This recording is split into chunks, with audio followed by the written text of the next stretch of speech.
Even if the founder of the business is dealing with it all, at some point they won't be able to, because you just can't put your hands on everything. And it's not really until they get to that, is it overwhelm? Sometimes it's complete overwhelm. I've had tears at that point. But sometimes it's just that feeling of, I don't know why I've got all these people, because, I'm still involved in everything. And it's a bit of a process. They gradually realise that they can't keep going the same way. Welcome to The Focused View, the podcast for eye care professionals across Australia. In each episode, we bring together leaders from optometry, optical dispensing, and business to share insights, practical strategies, and the latest developments shaping independent practice today. I'm your host, Michael Nasser, and together we'll explore how innovation, collaboration, and smart business thinking can drive growth, enhance patient care, and strengthen the future of independent optometry. Whether you're a student, an early career professional, or an established practice owner, The Focused View is your go-to source for knowledge, inspiration, and connection. The Focused View is brought to you by Vision Connection, supporting independent eye care professionals across Australia through collaboration, education, and business growth.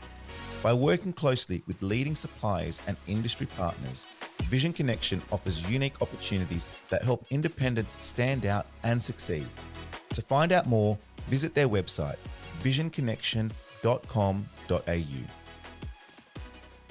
In today's episode, we're joined by Jenny Stilwell, strategy advisor, business mentor, consultant, and author, for an insightful conversation on what it really means to build a valuable business, and why starting with the end in mind can shape the decisions you make today. Jenny shares what buyers are really looking for, the common mistakes that can limit a business's value, how to reduce owner dependency, and why succession planning should begin much earlier than most business owners realize.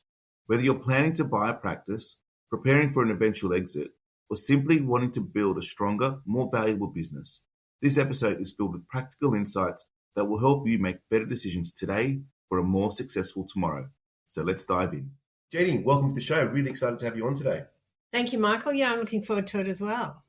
Today's conversation is going to be really, I guess, holistic is one way to put it, where we're going to step back and we're going to look at the business as a whole and really examine it. And what's, I think, going to be more insightful is the fact that you're not optical orientated. So we're going to speak about business in a very, I guess, general sense, but it's good to know that, in optometry and in optical business, I mean, it's not different to any other type of business, really, with its fundamentals. And we'll touch on that in a whole heap of ways today. But before we really deep dive all of that, a bit of background into yourself. Can you tell us a bit about who you are, your background, and, I guess what's brought you to the point where you are today? Okay, I guess I've got slightly unusual background. I've got both the corporate background. I sort of worked my way up the corporate ladder. I was CEO of a publicly listed company. I've had CEO roles of other companies. And in between those roles, I've started my own consultancy businesses. So I used to have a marketing business many, many years ago, and I had an advisory business. And now this is sort of the third iteration where I advise founders of, growing companies, high six figures, low seven figures, and advise them on how to manage the challenges that come with growth, but also to start thinking about building more value into their companies when they exit. So it's kind of an end-to-end process for me, which I love doing. I love it. And that led you to write a book about the topic? Yeah, I've written 2 books. The last one was The 7% Club, how to be one of the 7% of businesses that make it beyond 2 million in turnover, which I think is quite a startling statistic. And then I explored some of the reasons why that might happen, why people don't go beyond the 2 million mark. So that was the focus of that book. And the next one I'm working on is about strategic exit preparation. Yeah, and I guess what's really interesting from our industry is, and well, specifically with who we are speaking to through this podcast, are mainly business owners, and a lot of them are, small to medium-sized businesses between 2 and maybe 10 staff members, turnovers, depending on the situation, anywhere between sort of, maybe $500,000 to that $2 million figure, and obviously and more, but that would be the general. So I guess there's a real sweet spot there with the activities that you work on and that you've mentioned, and I'm sure our businesses are facing as well in the context of where they're at. So yeah, I think there's going to be a lot of really interesting, I guess, insights that will come from today's conversation.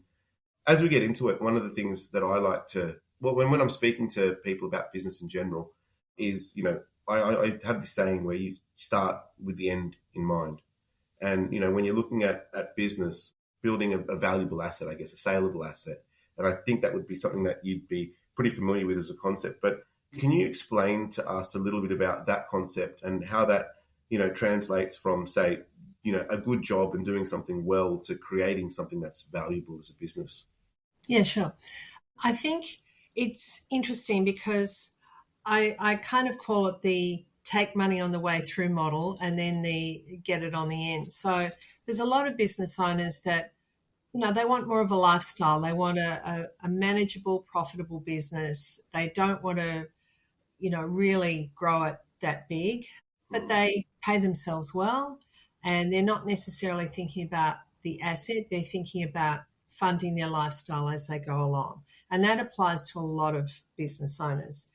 Then there's the other model where you can still pay yourself well on the way through, but you're really looking at building an asset that you can sell at the end. So what does that asset look like? Well, number one, it doesn't have you in it. So that's the big thing. If I want to sell my business at some point in the future, how am I going to structure my business model and all the resources around it so that I can sell it to someone else who can take it and run with it, and I'm not part of that picture? And that's really important because once you start shifting your thinking to how could my business be a really valuable entity for somebody else without me in it, that really adjusts your thinking about the business model and how you structure your resources and the shifts that have to make inside the business for that to happen. It's just a very different way of looking at it. And one thing I want to pick up on is, in the industry that we're in, the business that we generally are dealing with, that business owner is generally the key person in the business as well. Mm. And so, I guess with what you're explaining now, and I'm a massive fan of that concept, and I feel like for a business to really, really work, it has to work without you in it. Otherwise, you're basically enslaved to it. And but at the same time, especially say if we're dealing with optometrists and they are the clinical professional too, and there is like a doctor kind of or physio, or there's such an inherent element of, I guess, goodwill in that clinician or that, healthcare professional doing what they're doing. If they are removed, then the dynamic of that business changes. So, and I think because of that too, a lot of independent business owners feel that without them, the business is as successful. So from the mindset point of view, how would somebody that's thinking about this approach it, knowing that they are probably a really integral part of the operation, and if they are removed, it's not. But that's not to say that in the future it couldn't be. How do you deal with people, or how have you, I guess, seen situations like that unpack when they are a small business and they are so important, but they realise that if they do want this to grow, it has to be a bit more than them? Yeah, great question. There's a couple of aspects to that. Number one is to make sure that the business and the team can run without your decision making and without things being escalated to you. So it can run, you've got processes, you've got systems, everyone knows what their part is in that ecosystem of your business. So you've got to start thinking about the operational involvement, not your technical expertise, but your operational involvement. So start to make sure that you've got the systems, the processes, the checklists, the flow, how the business works. And then another thing I do, it's a different type of business, but, when I work with companies like design companies or engineering companies or niche construction companies, it's to start capturing the IP. So it's usually the founder that has the specialised IP of, when they look at a problem or a situation or a patient, it's just their nuance from years and years of experience. Why did you look at that? What made you go to there? And to start capturing that, that's really invaluable, because there's so much experience in that person's head. To start to try and bring that out and capture that for the whole business is really important. And then the other aspect is thinking about who might buy your business further down the track. I'm sure there's different types of acquirers that would be interested in that sort of business. And I'm sure a lot of them would also be the expert. And they want to step into a business that's bigger than them, well structured, well run, captured the IP, and they can continue to build on that with new services or new locations. So that's a key part of it as well, thinking about who might acquire my business rather than just leaving it to chance and waiting until you go, okay, I'm ready to sell now, I'll call a broker. You've got to be intentionally strategic about that. You know, who might buy it? Who are we kind of packaging this business up for? And it might be 10 years down the track, but start to think about that as well, because that's a key piece strategically.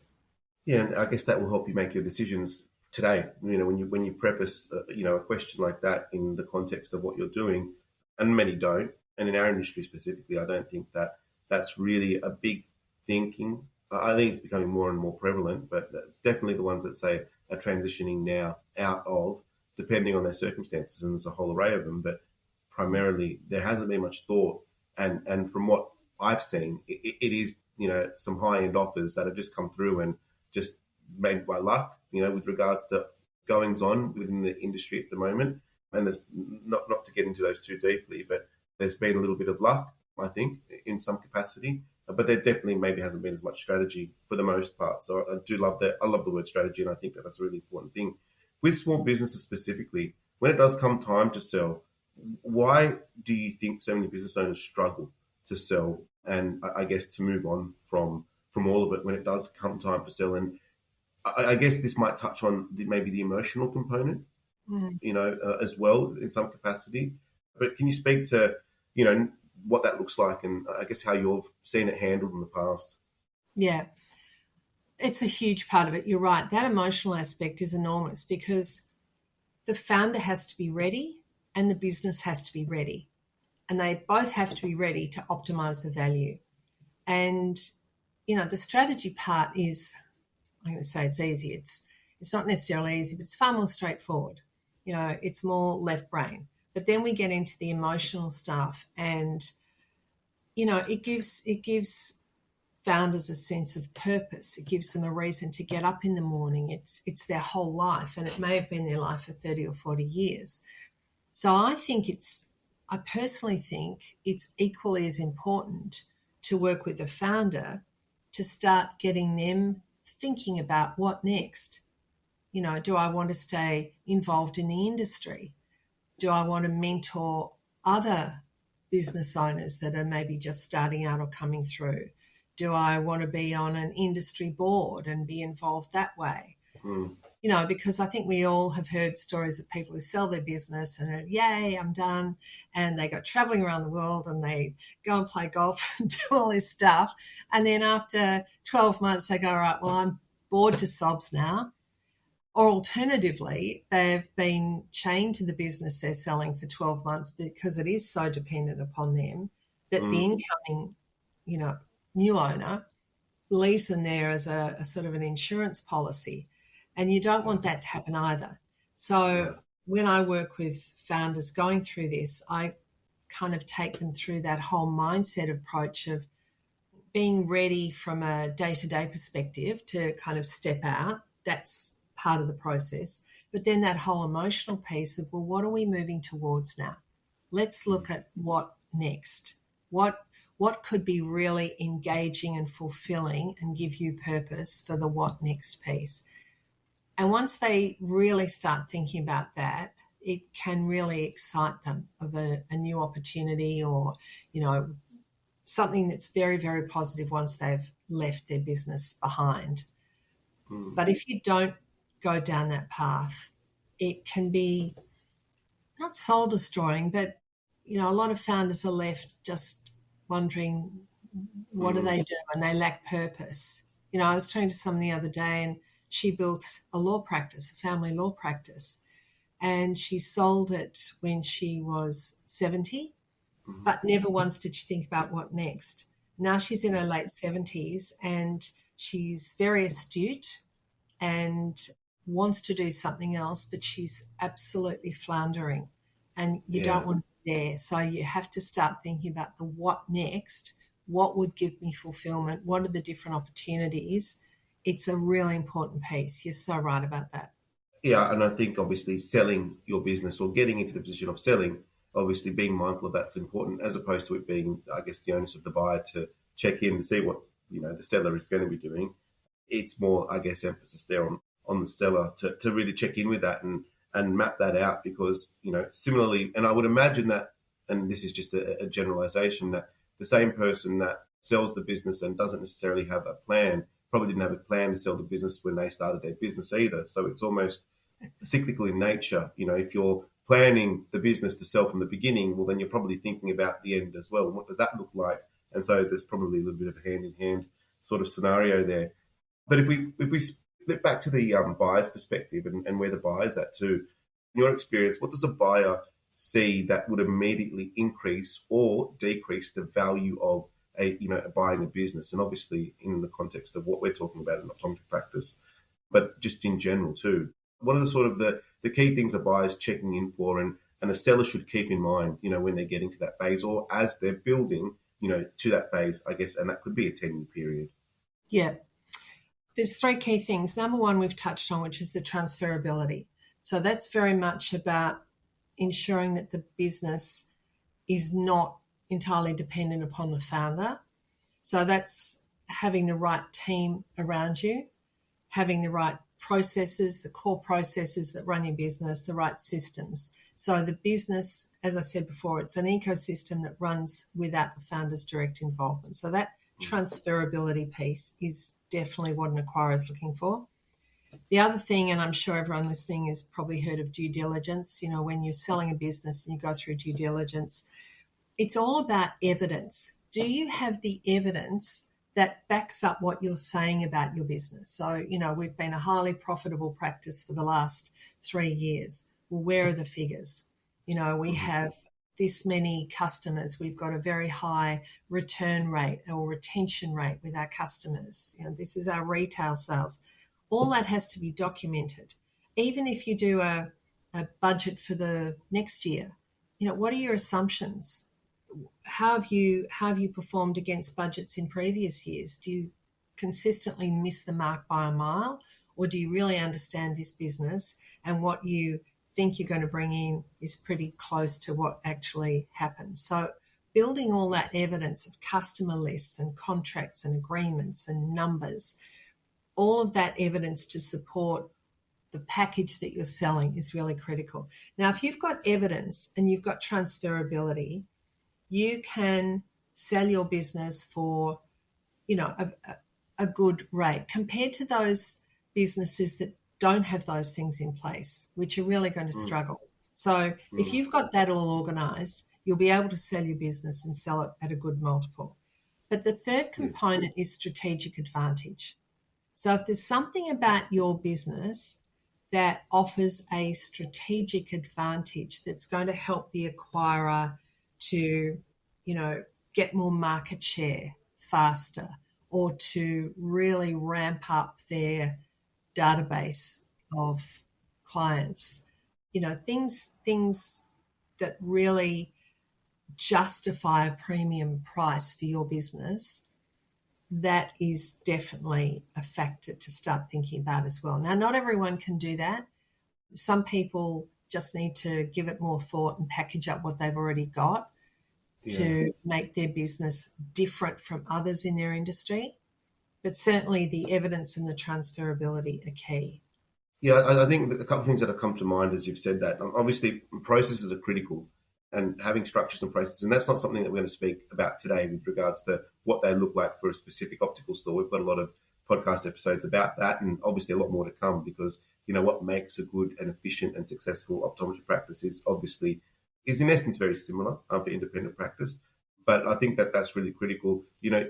the ability for it to run without the person, I think, is important when it comes to tying in the evidence. Because what we see so often is that because someone's been in the practice as the lead for 30 or 40 years, they think what they've built, just because of what they've built, is enough.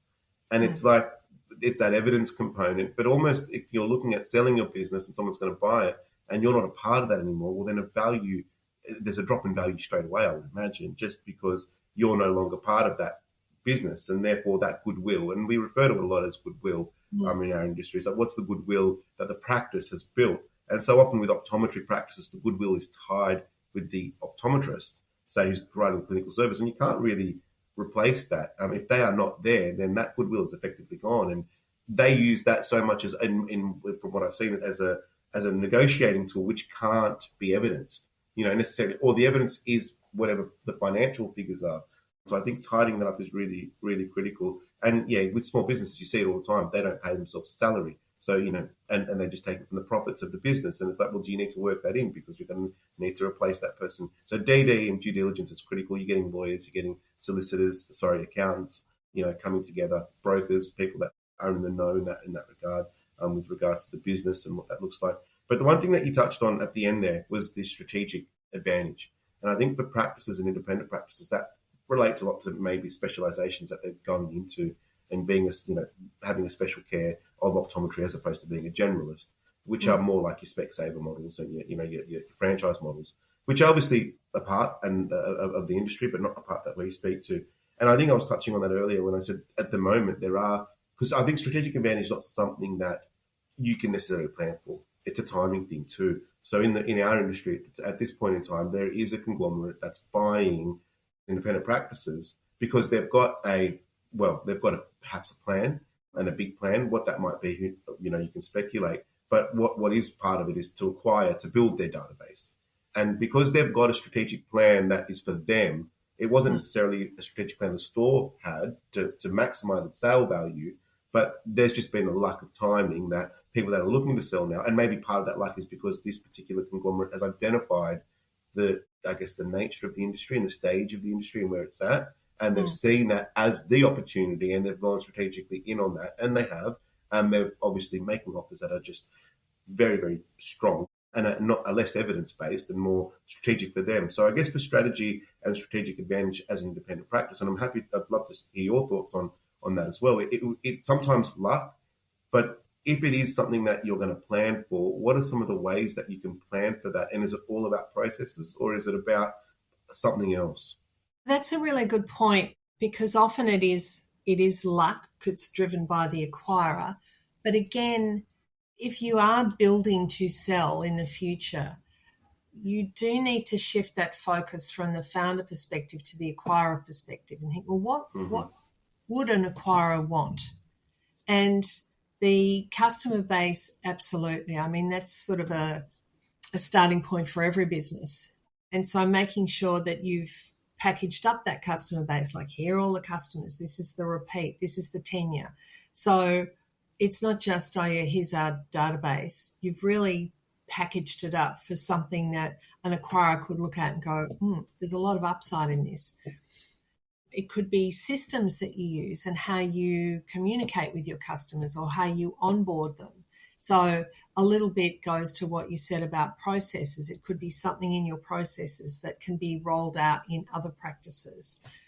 It could be, the number of practices you have, an acquirer, again, a roll-up situation. Well, let's just, instead of growing our own, let's just buy and build and get market share really quickly, because that's what they want. They want market share. They want to acquire multiples of revenue, not just through organic growth.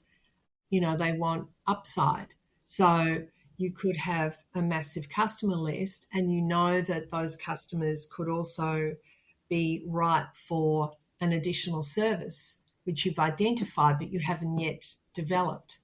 So an acquirer sees massive potential upside that hasn't been taken advantage of yet. So it's just about shifting that focus to what could an acquirer be interested in if they want to grow quickly, as opposed to how I've grown organically. And I guess other than revenue, and that's a big part of, creating value and seeing the value, What other, I guess, indicators are you looking at, or that have you seen that are really important other than revenue, that stand out for you? And I guess, what do they look like, and what are things for us to be mindful of, when we're thinking about creating this asset? Well, margin is always more important than revenue. Mm-hmm. The profitability in a business is key. When people talk about revenue and there's nothing on the bottom line, there's something wrong with the business. So, that's a big one. And having the right dashboards that show where the value is in the company, like, how quickly you can deliver to a customer. So instead of, servicing 10 a day, we can do 15 a day, which drives our profitability, things like that. I think value is very much in the team as well, the people you have around you, not having too many people in your team, having the right number of people. So if you look back over the previous, say, 3 to 5 years, is your revenue per person in your business and your margin and your profitability per person tracking? So if you're adding people and those indicators are declining, then that's not a good indicator of value and how you're utilizing your resources. Yeah. So things like that. Do you think that, your pricing discipline, I mean, we mentioned that margin, I think, looking at net profit, for example, and understanding that as a number and how that's made up is really critical. Again, falls into the due diligence side of things when you're looking at purchasing. But do you think that you need to be articulate in a sale about what those mechanics are and what they look like so that a potential buyer would be able to understand? Or is it on them to basically figure it out themselves? That's an interesting question. I think if you're trying to point out an advantage, you'd want to make it front and center. Yeah. Yeah, that's why these dashboards are important, because you can just high level show someone this is where the value is. And I think that's important because for me, the power in this, and we're talking in the context of selling the business, but I think this is something that should be done as a health check at any point in time, in the assumption of, let's say I did sell my business today, run through the exercise, how am I sitting? Because that will give you, I guess, your true indicator of, am I able to sell it now? And if I could, what would it be based on, on these particular figures? And I think the more you closely aligned to that, the more perhaps successfully the business may be run. And this is very much a high level thought process, because you're going to, dig deeper in understanding how do I run or make the better business. But I think the key and why we're mentioning this and why I wanted to speak about this in the way that we are is because all of these things that we're speaking about they obviously apply for selling, right? It goes without saying. But I think they apply even if you're not, purely because you're starting with that end in mind, and you're constantly checking yourself in and against, I guess the market, for lack of a better, term, because what the market is willing to pay is what the value of the practice is, regardless of what necessarily you think. And I guess with that in mind, are there activities that you think that should be done consistently from a business point of view to just, check in with how they're going with the processes, the way that they're sitting, so that, if they were to sell on the hypothetical, what that would be worth? Or do you think that's maybe time, better used elsewhere? Good question. I think, there's an old saying, inspect what you expect. So you expect certain things are happening in your business, but when you look closely, you realize they're not. So I think just having that continual view of, the different service lines, what the revenue is against the budget, what the profitability is from the retail sales, is the margin where it should be. And it sounds really basic, but a lot of people don't even look at it. I mean, that's not even granular. That's just breaking it down. And even with service businesses, and I know it's a different model, but I've seen companies where we look at, say, 3-5 of the top biggest clients they have. And when we really drill down into it, the clients might be high value in terms of revenue, but 1 or 2 of them could be almost costing money because of the resources that they're using, and they haven't had a fee increase for ages. And when you look at it, you go, oh my God, like it's adding X to our top line, but it's really eroding our margin. We've got to increase our fees or move this client on. And, they're difficult decisions, but once you make them, it has such a positive impact on the business. So those reviews, maybe the numbers certainly regularly, because I'm very big on the numbers, but just doing that granular look at where the business is making money, is it still making the profitability that you expect it is? Even 6 months, certainly every 12 months, just check that you are getting what you expect in the business. You highlighted a really good example there with regards to, looking at revenue and not maybe looking at the full picture. And if you did look at the full picture, you might have a different perspective. Are there other financial blind spots that, you've seen that have eroded businesses or, that quietly, unknowingly undermining the business, although it might be seen as otherwise at, I guess at first glance? Yeah, I think hidden expenses. So you might have your P&L, and when people do P&Ls, they often just take a figure that occurs maybe twice a year. It could be, I don't know, insurance, let's just say. And they just break it down. Oh, let's just average that over 12 months. So it's X dollars a month, which is fine. So it doesn't happen for 6 months. And then in month 6, it's a really big expense that hasn't really been accounted for.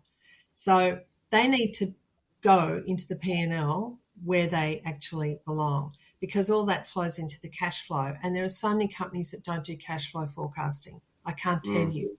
I cannot tell you how many don't do it. And sounds like an episode in its own right. It actually is. It really is. And it's a great discipline. And if your business is flying and doing really well, fantastic. You can look at your cash flow, give yourself a pat in the back and celebrate. But if it's starting to look a little stressed, that's when you really need to go back and say, okay, well, what's happening? Are our terms not right? Are our pricing levels aren't right? What are we doing here? Our expenses, we're not accounting for all of them. So I think that whole discipline of budgeting, P&L forecasting, cash flow forecasting, it's just 101, but it's really, really important. And every business owner should do it. Whether you're 400,000 or 4 million or 40 million, it's really important. Well, and on that note, if we pivot a little bit here, many businesses plateau at a certain level. And I know one of the things that you speak about is going sort of from that 2 million level and above. But let's just assume that, we're working with, or, there's a successful business out there and they've essentially plateaued for one reason or another. What can businesses do, I guess, from a top level? I mean, in your experience, how many of the businesses that you've worked with have hit a plateau? And at what level does it normally happen from your experience? It's pretty much follows a pattern. It's that low 7 figures, because, the more you grow, you've got more customers and more people to manage and more transactions in the business. And even if the founder of the business is dealing with it all, at some point they won't be able to, because you just can't put your hands on everything. And it's not really until they get to that, is it overwhelm? Sometimes it's complete overwhelm. I've had tears at that point. But sometimes it's just that feeling of, I don't know why I've got all these people, because, I'm still involved in everything. And it's a bit of a process. They gradually realise that they can't keep going the same way. And so shifts need to be made in the business. But the biggest shift to start with is with the founder, because I call it, the shift from business owner to CEO. They need to look at their business differently, and they need to look at their role differently. And unless they do that, they will stay at that plateau, because you can't go any further with that model. Yeah. I mean, I want to unpack that a little bit more, because I feel there are a lot of players in our industry at that particular point where, and again, it's on the context of the store, because there are some people, depending on what the end goal is, it is to build something that gets them through, and that's enough. And so I guess we're not speaking of those, but there are, a certain percentage of, I guess, high sort of operators that want to challenge themselves and want to go the next step and want to evolve their business, and have reached their limit. And then it's about now, like you've just said, pivoting from being the founder, or that founder mentality to a CEO mentality. And it doesn't happen too often in our industry from an independent point of view. But because, again, more often than not, that would translate in saying, okay, I want to go from 1 store to 2 stores, or I want to go from 2 stores to 3 stores. Very rarely from an independent point of view is one owner or having sort of more than 3 stores. There are a few, but then that ties into a bit of a different then structure. But let's say we're owning a practice, we've got 1 store, we're going to go to 2 stores. What are the biggest things from a mindset point of view, that you touched on there with regards to being a founder to a CEO? What are some of the biggest challenges, but where you've seen people be successful in making that transition? What has that looked like, and what has been, and I know it's different for everyone, what has been the biggest aha moment for those kind of people who go, I get it, Jenny, like now I get what you're saying, now I can see it? Yeah. Okay, first of all, I think it's a really important exercise to look at your practice, whether it's 1 or whether you're going to 2, and look at, the different aspects of the practice. So, there's the delivery, there's, say, retail management, there's, the marketing, and there's the financial, all those aspects of the business. And then there's let's call it the leader role. So what should the founder or the owner of that business be doing as they expand? So they can't be in each of those boxes. They can't be the ones that are, doing the BAS and, dealing with customers and managing orders and suppliers, So it's really important to map out in the business what needs to be done and who is responsible for it. And then have we got a gap, or should we delegate part of this role to other people? And the really interesting thing about that exercise is that I've actually gone through that with owners of companies, and they are in every part of the business. They put themselves in, oh, no, I have to check that. I do that with such and such. But the section that is just for them, which is running the business, at a high level, like looking at the financials as we just talked about, and thinking about the strategic direction, those sorts of things, they're not in any of that. So they're not doing their job. They're doing the job with everyone else. So that's a real eye-opener to help them see where they are in the business and where they should be. So that tells them where they need to transition to. But I think the other aspect is, once they've done that and there are processes and systems in place, it's what I call the dance of trust. So it's a real transition, and it's like they're not willing to take the first step away unless they can trust the fact that there is someone who will take the baton and run with it. It's like, well, if I don't get involved in this, if I'm not part of this, it's going to fall over. But once they can start to see that there is someone in the business or their team can look after things, okay, well, I can step out now, that they can do that. And it's just this dance backwards and forwards until finally they can start to do the things that their skill set is good for, where they can add the most value to the business. But it can take quite a long time. It can take months and months, this dance of trust. But once they go down that path and they know that they trust that they can delegate, it's a huge shift, because they never go back then. They never go back. Yeah, that's an extremely powerful but somewhat so much out of your control kind of event that's got to occur. And when that happens, that trust, because obviously when you're a founder and if you're a small business owner and you've started it from scratch and you built it to what it is, you're going to have this inherent thought that it's not the same without you.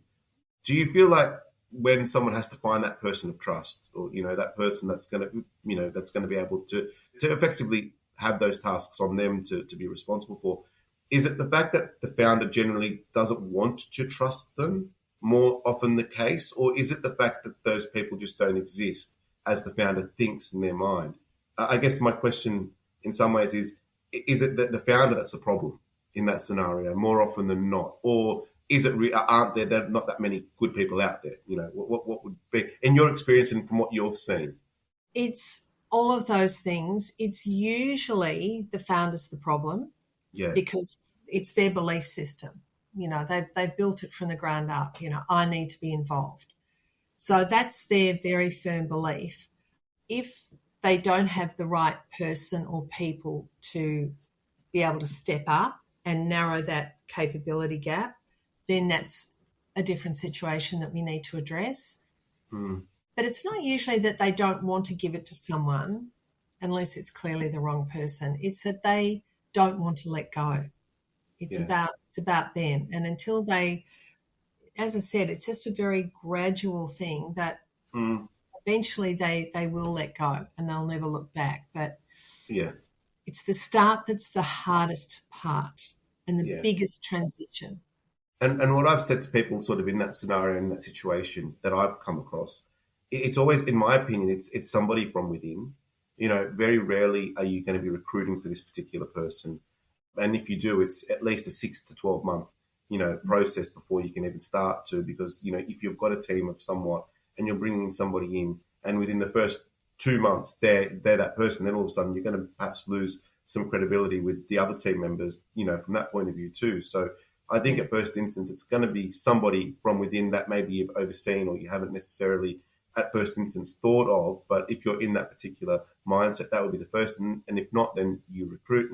And that obviously is in because you've got to find the right person to then start that tango or that dance that you're referring to. And that could, elongate, which is fine. I mean, depending on time, how much time you have. But if you're being strategic, which is a word that we used sort of early on, it's something that you plan for and you don't, because so many people luck into it. And there are a lot of businesses that I've interacted with and in my own business where, you've got people that are just superstars and you've just lucked into getting them right. And so it's like, well, imagine the business without these people and you can't, but there wasn't any strategy in it. But if there was strategy in it, then it's like, once that's identified, well, then what can we do to delegate? And I say this a lot because I'm going through a lot of this at the moment. So it's very relatable to me in a whole heap of different ways. But that's the exciting part, I guess, from my point of view, sort of seeing it and being able to speak to it, I guess, specifically.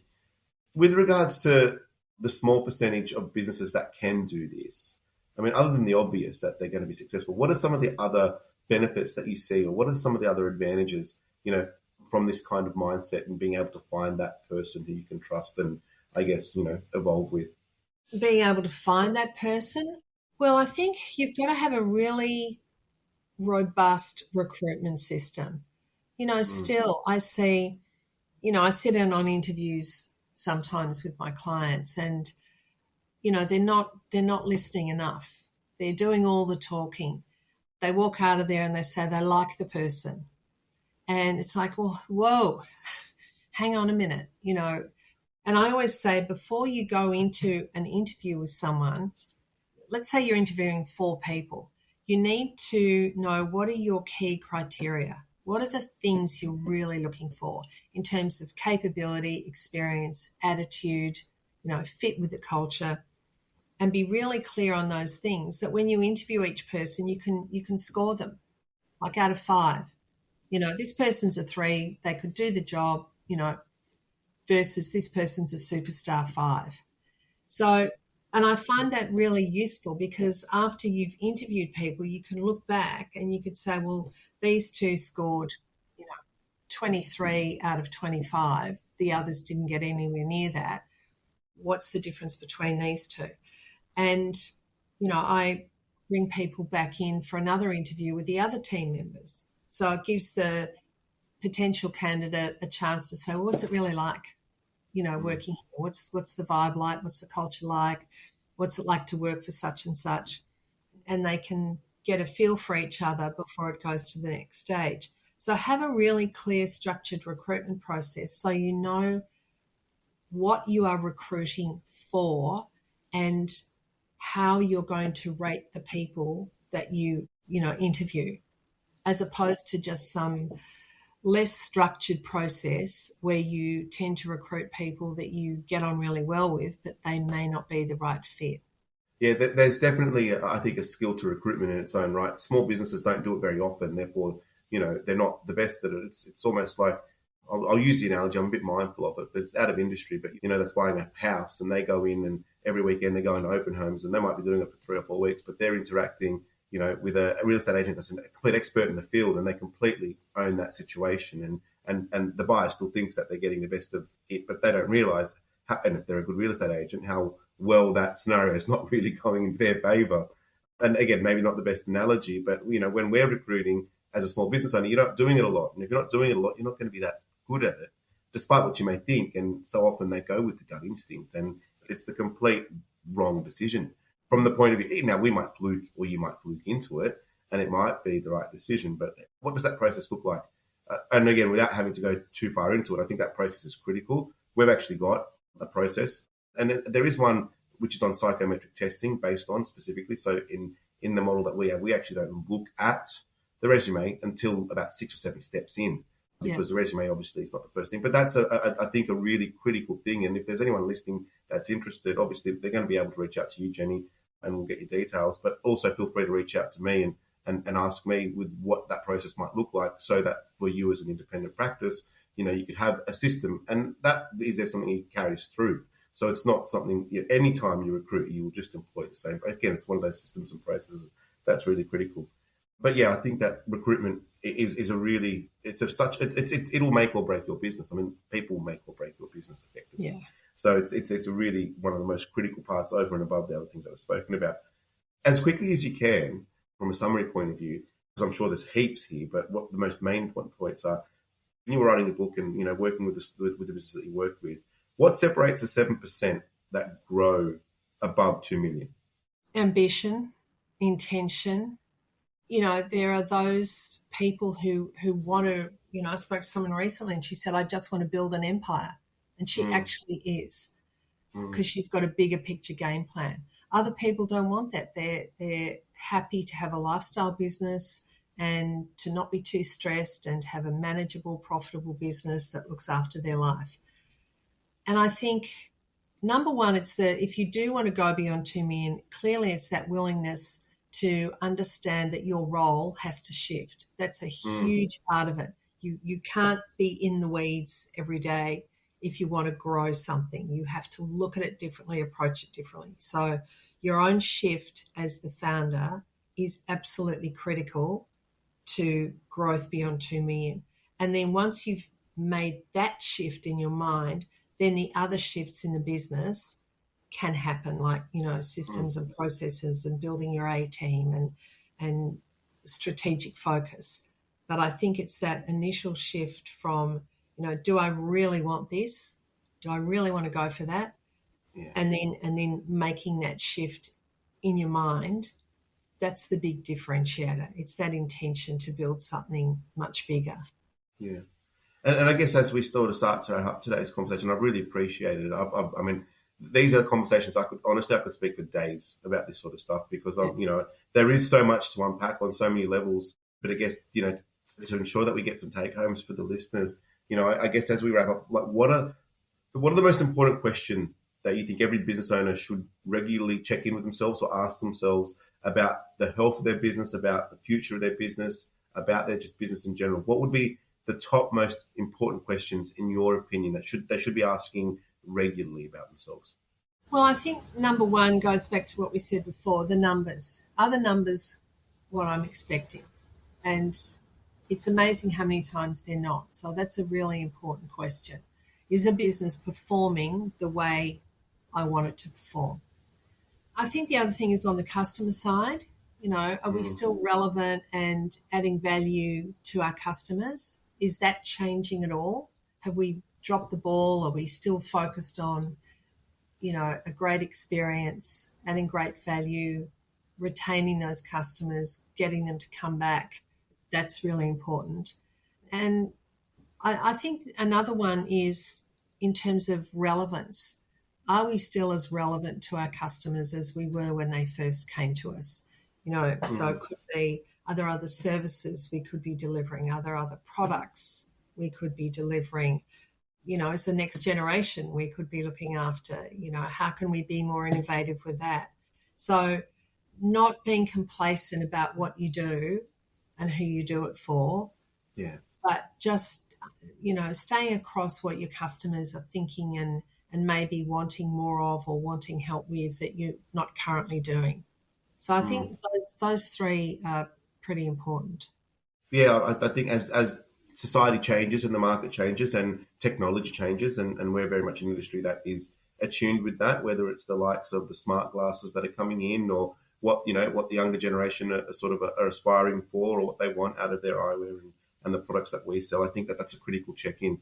Today is not a conversation about the specifics of how to actually do the check-in or what you should be checking in with and all that sort of stuff. That's a very different type of conversation. Today is a bit more sort of looking back, big picture, some big ticket items that we need to be thinking about that then gets the mindset going with regards to, well, what should we be looking at? Obviously, we're here to support in that particular way, as are a heap of other players in the industry with regards to who anyone's getting advice and support from. Definitely expanding your network and speaking to people, asking questions, I think are really critical in all of that. But Jenny, I guess, are there any parting words of wisdom that you have for the audience as we start to wrap up today? Well, I think I don't want to overload everyone. I think I've given some good food for thought. But again, it's looking to the future and what do you want to create? Don't create something because you feel you should. Create what you want, what's going to make you happy. Because I'm a firm believer that your business should enable you, not tether you. And if you've got the right strategy at the right time, better strategy, better business, better life. And that's why we're doing it. So, I think that's important. Just make sure you're happy doing what you do. Yeah. I think that's a trick to make it feel like you're not working as well, right? Find something that you love and do something that you love, and it doesn't feel like you're working at all. Yeah, exactly. I totally resonate with that. So thank you so much. If people want to get in touch with you or, sort of seek your advice out with regards to business and strategy and what they're doing, and if they're on the right path, what's the best way for them to get in touch with you? Go to my website, jennystilwell.com.au, 1 L in the middle, 2 on the end, or DM me on LinkedIn. Yeah, cool. And we'll have all of those links in the show notes. So if anyone wants to reach out to Jenny, feel free to do so. Other than that, Jenny, thank you so much for your time today. I've really appreciated it. I've enjoyed our conversation thoroughly, and hopefully we'll get to chat again at some point in the future. Look forward to it. Thanks, Michael. It's been really interesting. Thanks, Jenny. Thanks for listening to The Focused View. If you've enjoyed today's episode, please leave a 5-star review, subscribe on your preferred podcast app, and share it with your colleagues. It helps us reach more eye care professionals across Australia. For additional resources and downloads, visit thefocusedview.com.au. I'm Michael Nasser. Until next time, keep focused.